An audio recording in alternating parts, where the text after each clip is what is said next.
I looked out and smiled at the sight of Raylan terrorizing fish in the water. All I could see was her back and the top of her head floating above the waterline.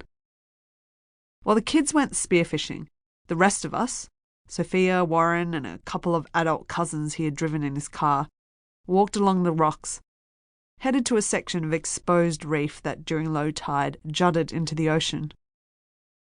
To the right of us was gushing water, and to our left a long and low pindan cliff wall, fluted like the folds of a scarlet curtain drawn across this stretch of coast.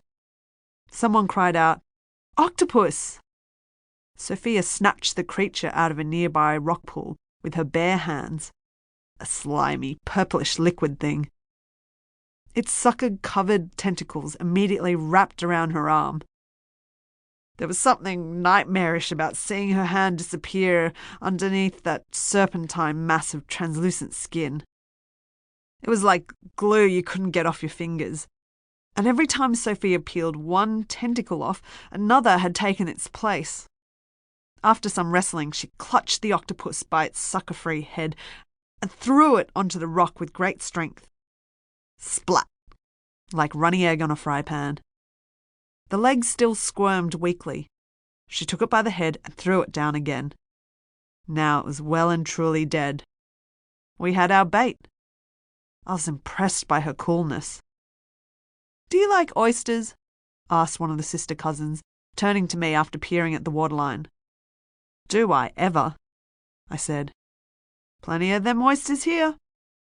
She pointed at some nearby rocks encrusted with frilly shells, mauve and white. Taking her knife, she banged in the tip so she could pry an oyster open.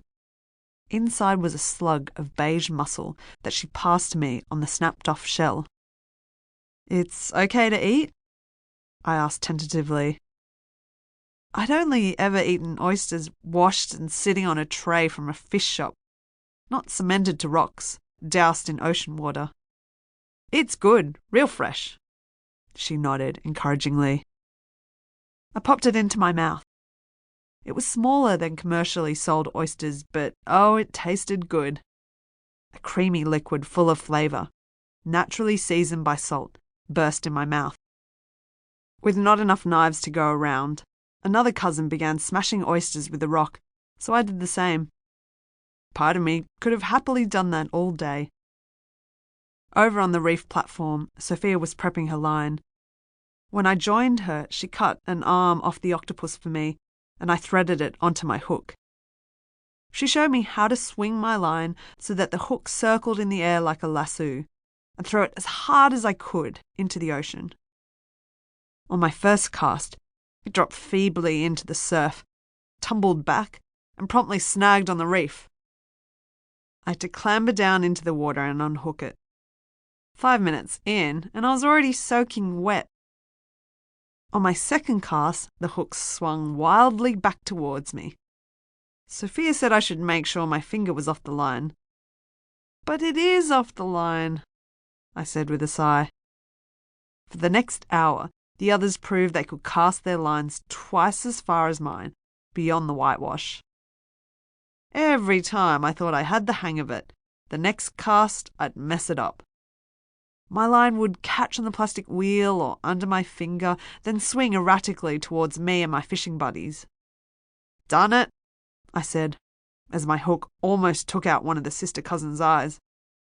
She picked up her bucket. "I'm fishing over there," she said, and moved a few steps away. "Monica's still learning," said Sophia, trying to be supportive. But eventually even she shuffled away to a safer distance, because when I looked up again, I saw the entire family squashed in a tight heap on the furthest corner of the reef. I laughed hopelessly. Another 30 minutes passed. Then there was a commotion. I turned towards Sophia. She was in a tug-of-war with a fish, her feet steady on the rocks and her face contorted with concentration. Her thin plastic line was jerking and yanking all over the place, but she held on tight.